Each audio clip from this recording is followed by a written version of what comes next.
അപ്പോഴേ പുതിയൊരു വീഡിയോയിലേക്ക് എല്ലാവർക്കും സ്വാഗതം. രാവിലെ ഞാൻ കതവ് തുറന്നത് വരുന്നതും കാത്ത് എന്നെ കണി കാണിക്കാൻ നിൽക്കുക കേട്ടോ നമ്മുടെ റോക്കിച്ചായന്.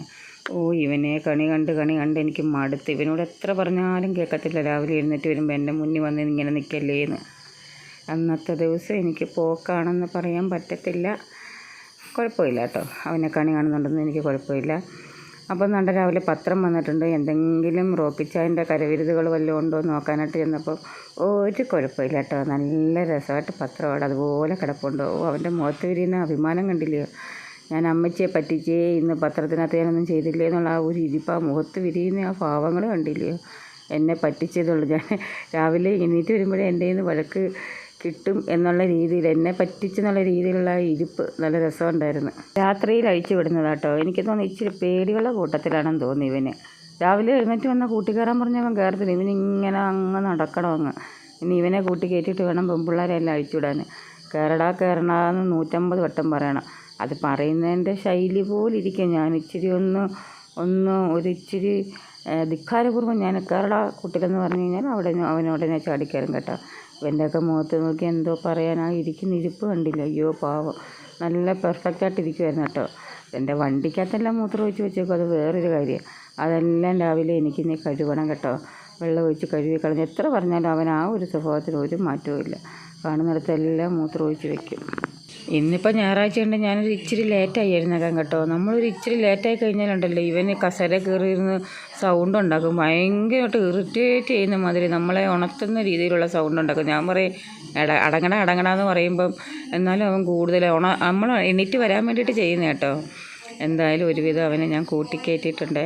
കുളിപ്പിച്ചിട്ട് കുറച്ച് ദിവസമായിരുന്നു. വൈകുന്നേരം ഒന്ന് കുളിപ്പിക്കണമെന്ന് വിചാരിക്കുന്നത്. മഴയൊക്കെ അല്ലായിരുന്നോ. എന്തുവായാലും നല്ല പെൺപിള്ളേരെ അയച്ചു വിട്ടിട്ടുണ്ട്. ഇനി അവളുമാരുടെ ഡ്യൂട്ടി എന്ന് പറഞ്ഞു കഴിഞ്ഞാൽ ഉറങ്ങിക്കിടക്കുന്ന ഓരോരുത്തരായിട്ട് കട്ടിലേ പോയി എഴുന്നേൽപ്പിക്കാന്നുള്ളതാണ്. ആദ്യം എൻ്റെ അടുത്ത സ്നേഹപ്രകടനം എല്ലാവർക്കും അയച്ചു വിടുമ്പോഴേ എല്ലാം കൂടെ ദേഹത്ത് ചാടി കയറി ഞാനൊരു പരുവായി. എല്ലാവരുടെയും കൂടെ സ്നേഹം അനുഭവിച്ച് കഴിഞ്ഞപ്പോഴത്തേക്കും പിന്നെ ഒരു വെകളിയാണ് ഇതുപോലെ കിടന്നുണ്ട്. ഓരോരുത്തരും ആളാമ്പ്രതി വന്ന് എൻ്റെ ദേഹത്ത് ചാടി കയറുന്നത്. എന്തോ പറയാനാണ്. ഇഞ്ചക്ഷൻ എടുത്ത് എൻ്റെ ഊപ്പാട് വന്ന്. നഖമൊന്നും ഇല്ല. ചില സമയത്തെങ്ങാണം ഇച്ചിരി ഒന്ന് കൊണ്ട് കയറിയ പിന്നെ നമ്മളന്നേരം ഇഞ്ചക്ഷൻ എടുക്കണമല്ലോ. അങ്ങനെ ഇഞ്ചക്ഷനും ഒക്കെ എടുത്ത് എൻ്റെ ഊപ്പാട് വന്നിരിക്കും കേട്ടോ. എന്തായാലും ഇപ്പം ഞാൻ ശ്രദ്ധിക്കുന്നുണ്ട്, എനിക്കിനി ഇഞ്ചക്ഷൻ എടുക്കാൻ വയ്യ. അതുകൊണ്ട് ഇനി കുറച്ച് നേരം ഇവിടെ മേളവാ കേട്ടോ. ഇതൊക്കെ മിറ്റം കിടക്കുന്നുണ്ടോ, കരിയില് അങ്ങനത്തെ ചെയ്യാനാണ് ദിവസവും തൂത്താലും ഇത് തന്നെ. ഇനി കണ്ട പരിക്കത്തോട്ട് കയറി പോകും ഓരോരുത്തരായിട്ട് കട്ടിലെന്ന് എഴുന്നേൽപ്പിക്കാനായിട്ട്. കുറച്ച് നേരം ഇവരിങ്ങനെയൊക്കെ കളിച്ചും ചിരിച്ചൊക്കെ നിന്നിട്ട് പിന്നെ ഇവരെയും കൂട്ടിക്കയറ്റും കേട്ടോ. ഇന്ന് ലച്ചുവിന് ട്യൂഷനില്ല കേട്ടോ. കാരണം ഇവരെ പഠിപ്പിച്ച് തീരാറായി. ഒരു ചാപ്റ്ററോ മറ്റേ ഉള്ളൂ, ബാക്കിയെല്ലാം പഠിപ്പിച്ച് കഴിഞ്ഞിട്ടുണ്ട്. അതുകൊണ്ട് ഇന്ന് ട്യൂഷൻ്റെ മെസ്സേജൊന്നും വന്നില്ല. അപ്പം ഞാൻ പറഞ്ഞു എന്തുമായാലും ആ മിറ്റം അങ്ങ് തൂക്കാൻ പറഞ്ഞിട്ട്. കരിയിലെല്ലാം അടിക്കോട്ടുള്ളത് നനഞ്ഞ് കിടക്കുക. 1-2 ദിവസത്തെ വെയിൽ കണ്ടു കഴിഞ്ഞാൽ പിന്നെ നമുക്കിതങ്ങ് തീയിട്ട് കത്തിച്ച് കളയാം. അങ്ങനെ എന്തായാലും ഇന്ന് അവധിയായതുകൊണ്ട് ആ ഡ്യൂട്ടി അവരങ്ങ് ചെയ്തു കേട്ടോ. 2 പേരും പപ്പാതി തൂത്തിട്ടുണ്ട്. പിന്നെ നമ്മുടെ ചോട്ടും മിട്ടും എന്നാണ്ടാ നിൽപ്പുണ്ട് കേട്ടോ. ചോട്ടുവിനെയും മിട്ടുവിനെയും എടുത്തു കൊടുക്കാൻ വേണ്ടിയിട്ടാണ്ട് ഒരുത്തി ഇവിടെ വന്ന് നിൽക്കുക. ചോട്ടുവിനെ എടുത്തതാന്നും പറഞ്ഞിട്ട് നിൽക്കുക. എനിക്കാണെങ്കിൽ ഈ ബെല്ലയുടെ കീഴിൽ നിന്ന് കുഞ്ഞുങ്ങളെ എടുക്കുക എനിക്കൊരു പേടിയുണ്ട് കേട്ടോ. ഞാൻ പറഞ്ഞിട്ടില്ലേ, മറ്റുള്ളവരുടെ സ്വഭാവം പോലൊന്നും അല്ല അവൾ. ഇച്ചിരി ഒരു ദേഷ്യക്കാരി കേട്ടോ. നമ്മൾ ഫുഡ് കൊണ്ട് വെച്ച് കഴിഞ്ഞാൽ അവിടെ പാത്രത്തിലൊന്ന് തൊട്ട് കഴിഞ്ഞാൽ അവൾ അന്നേരം കടിക്കും. ഫുഡൊക്കെ കൊടുത്തിട്ട് നമ്മൾ മാറിക്കോണം. പക്ഷേ മറ്റവർക്ക് അങ്ങനെയൊന്നും ഇല്ല കേട്ടോ. ഫുഡ് കൊടുത്തു കഴിഞ്ഞാൽ നമ്മൾ ആ പാത്രം എടുത്ത് മാറ്റിയാലും അങ്ങനെയൊന്നും ഉള്ളൊരു സ്വഭാവവും കാര്യങ്ങളും ഒന്നുമില്ല കേട്ടോ. അങ്ങനെ എന്തുമായാലും ഞാൻ പറഞ്ഞു എനിക്ക് വയ്യ എടുത്ത് കൊടുക്കാൻ. എന്നുള്ള വഴക്കാണ്. രണ്ടും കൂടെ തുടങ്ങി തങ്ങളിത്തല്ലേ രാവിലെ. ചുമ്മാ നിൽക്കുന്ന നിൽപ്പില്ല, രണ്ടും കൂടെ അങ്ങ് അടി കൂടുന്നത്. ഒരു ചെറിയ കൊട്ട് കൊടുക്കും, മറ്റവൾ അതിനേക്കാളും വലിയൊരു കൊട്ട് അങ്ങോട്ടും കൊടുക്കും. അങ്ങനെ കണ്ട് ഞാൻ രാവിലെ കുറച്ച് ബിസ്ക്കറ്റൊക്കെ കൊടുത്തു കേട്ടോ. കഷ്ടം 2 പേരുടെ കിടക്കുന്നതൊക്കെ എന്തും പറയാനാണ്. ഇവരിങ്ങനെ കിടക്കുന്ന കാണുമ്പോൾ നമുക്ക് വിഷമം വരും. പക്ഷേ കുട്ടി കിടക്കത്തില്ലെന്ന് ഞാൻ നേരത്തെയും പറഞ്ഞല്ലോ. പിന്നെ ഇപ്പം എന്താ ചെയ്യാനാണ്. 2 പേരും കുറച്ച് വലുതായിട്ടത്. കണ്ണൊക്കെ നന്നായിട്ട് വിരിഞ്ഞിട്ടുണ്ട്. അപ്പോൾ നമ്മൾ കണ്ട ചോട്ടുവിനെയും മിട്ടുവിനെയും 2 പേര് ചോദിച്ചിട്ടുണ്ട് കേട്ടോ. കുറച്ച് ദൂരെയുള്ള 2 പേരെ അടുത്തടുത്താണ് കൊണ്ടുവന്ന് ഞാൻ പറഞ്ഞു കൊടുക്കാം എന്ന് പറഞ്ഞിട്ടുണ്ട്. ഇപ്പോഴേ കൊടുക്കാൻ പറ്റത്തില്ലല്ലോ. ഒരു 2-2.5 മാസമൊക്കെ തള്ളയുടെ പാലൊക്കെ കുടിച്ചിട്ടല്ലേ നമുക്ക് കൊടുക്കാൻ പറ്റൂ. ദൈവമേ, വെള്ളം വന്നപ്പോഴത്തേനും ഞാൻ പേടിച്ച്. കാരണം അവൾക്ക് കുഞ്ഞുങ്ങളെ തൊടുന്ന ഇഷ്ടമല്ല. ഞാനോ അമ്മയോ മാത്രമേ കുഞ്ഞുങ്ങളെ എടുക്കാൻ പാടുള്ളൂ കേട്ടോ. ഈ കൊച്ചുങ്ങൾ അവിടെ നിൽക്കുന്നെങ്കിലും ഒരു ഇച്ചിരി കൂടെ മുന്നോട്ട് വയ്ക്കാമെങ്കിൽ അവൾ സത്യം പറഞ്ഞാൽ അവളുടെ അടുത്ത് നിന്നാൽ കടിക്കും. ആ രീതിയിലാണ്. പിള്ളേർക്കാണെങ്കിൽ ഭയങ്കര പേടിയാണ് ബെല്ലയുടെ അടുത്ത് പോലും പോകത്തില്ല. അവൾ കടിക്കുകയും ചെയ്യും കേട്ടോ.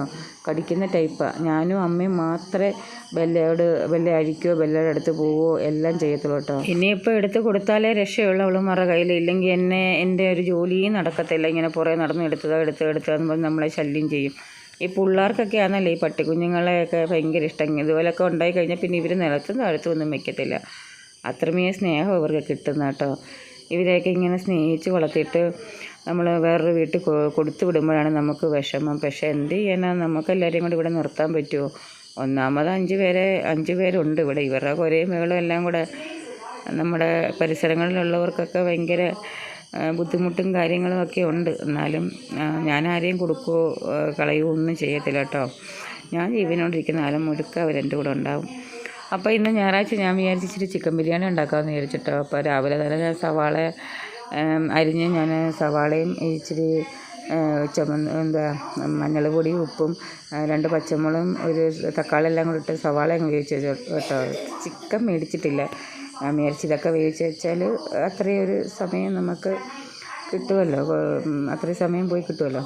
അന്നേരം എന്തൊക്കെയായി പറയുന്നത് എനിക്കെന്നെ അറിഞ്ഞില്ല. ഞാൻ ലച്ചുവിനോട് പറഞ്ഞു, അടി ആ ബിരിയാണി അരി ഇങ്ങ് എടുത്തുകൊണ്ട് വരാൻ പറഞ്ഞപ്പോൾ അവൾ പോയി പഞ്ചസാരയുടെ കിറ്റ് എന്തോ 2 കിറ്റ് ഇരിക്കുന്നത് 2 കിറ്റ് അരി ഉണ്ടോ എന്ന് ചോദിച്ചു. ഞാൻ പറഞ്ഞു അവൾ പഞ്ചസാരയുടെ കിറ്റ് എടുത്തുകൊണ്ട് വന്നാൽ ഞാൻ പറഞ്ഞാൽ എന്തായാലും നീ എടുത്തുകൊണ്ട് വന്നില്ല, അതങ്ങ് പൊട്ടിച്ചിട്ടേക്കാൻ പറയാം. എന്തായാലും രണ്ടുപേരും എൻ്റെ കൂടെ രാവിലെ അടുക്കളയിലൊന്ന് കയറിയിട്ടുണ്ട് കേട്ടോ. ചില്ലറ സഹായങ്ങളൊക്കെ ചെയ്ത് തരുമ്പോൾ നമുക്കും അതൊരു എളുപ്പമുണ്ടല്ലോ. അവധി ദിവസമല്ലേ ഉള്ളൂ പിള്ളേർക്ക് ഇങ്ങനെ നമ്മുടെ കൂടെ അടുക്കളയിൽ നിന്ന് എന്തെങ്കിലുമൊക്കെ ചെയ്തു തരാൻ പറ്റത്തുള്ളൂ. അപ്പോൾ ഞാൻ പറഞ്ഞ അരിക്കകത്ത് കടയിൽ നിന്ന് മേടിച്ചപ്പോഴേ 1-2 ചെള്ളിനെ പോലെ കണ്ടു കേട്ടോ. അതൊന്ന് പാറ്റി പറക്കുന്നെന്ന് പറഞ്ഞ് അങ്ങോട്ട് കൊടുത്തത്. അവൾ പറഞ്ഞ് എനിക്ക് പാറ്റാൻ അറിഞ്ഞൂടാ എന്നൊക്കെ പറയും കേട്ടോ. പിന്നെ ഞാൻ തന്നെ അത് പാറ്റിയെടുത്ത് ഒന്നുമില്ലായിരുന്നു, അതങ്ങ് പോയായിരുന്നു. അങ്ങനെ നല്ല ഞങ്ങളുടെ നാടിയുണ്ടോ, നാടിക്കകത്തോട്ട് ഞാൻ കുറച്ചരി അളന്നെടുത്ത് ഇടുവാണ്. കുതുക്കാൻ വെക്കണ്ടായോ. ഞാൻ ഈ രാവിലെ തന്നെ ഒരുങ്ങിയത് ദൈവമേ ഇന്നെങ്കിലും നേരത്തെ രാവിലെ ജോലി അങ്ങ് തീർക്കണമെന്ന് കരുതിയ. പക്ഷേ ഇവിടുന്ന് എത്രയൊക്കെ ആയാലും ജോലി അങ്ങോട്ട് നീങ്ങത്തില്ല. എന്തു ചെയ്യാനാന്ന് പറ. അങ്ങനെ ഇതെന്തുവാ രാവിലെ ഞങ്ങൾ കഴിക്കാൻ പോകുന്നത് പഴങ്കഞ്ഞി കേട്ടോ. ഇന്നലെ ഞാൻ ഇച്ചിരി മുളകൊക്കെ ചുട്ട് ചുമന്നുള്ളെല്ലാം കൂടി ഇട്ട് അരച്ച് മുളക് ചമ്മന്തി അരച്ച് വെച്ചിട്ടുണ്ടായിരുന്നു കേട്ടോ. അപ്പം രാവിലെ ഒന്നും ഉണ്ടാക്കിയില്ല. അപ്പം ഞാൻ പറഞ്ഞു നമുക്ക് പഴങ്കഞ്ഞി കുടിക്കാം എന്ന് കരുതി. ആശയങ്ങ് തിരിഞ്ഞ് നിന്നത്. അവർക്ക് ഈ പഴങ്കഞ്ഞി ഒന്നും ഇറങ്ങത്തില്ല. ലച്ചുവിന് ഇഷ്ടം കേട്ടോ. അപ്പം ഞാൻ പിന്നെ ഓരോ മുട്ടയും കൂടെ പൊരിച്ച് എന്തുമായാലും പഴങ്കഞ്ഞി അങ്ങ് അടിച്ചേൽപ്പിച്ച്. വല്ലപ്പോഴൊക്കെ പഴങ്കഞ്ഞി കുടിക്കുന്നത് നല്ലതല്ലേ. ഞായറാഴ്ചകളിലല്ലേ പറ്റും. സ്കൂളിൽ പോകുന്ന സമയത്ത് പഴങ്കഞ്ഞിയൊന്നും കൊടുത്തു വിടാൻ പറ്റത്തില്ലല്ലോ. ലച്ചു പിന്നെ എന്ത് കൊടുത്താലും കഴിച്ചോളൂ എന്ന് ഞാൻ പറഞ്ഞിട്ടുണ്ടല്ലോ. എന്തുമായാലും തിരിഞ്ഞിരുന്ന ആഷ്മയും കൊണ്ട് ഞാൻ പിന്നെ കുറച്ച് വാരി കൊടുത്തു കേട്ടോ. വാരി കൊടുക്കുമ്പോഴെങ്കിലും ഇച്ചിരി കഴിക്കട്ടെ എന്ന് വിചാരിച്ചു. 3-4 കഴിച്ചിട്ട് പിന്നെ വേണ്ടെന്ന് പറഞ്ഞങ്ങ് പോയി.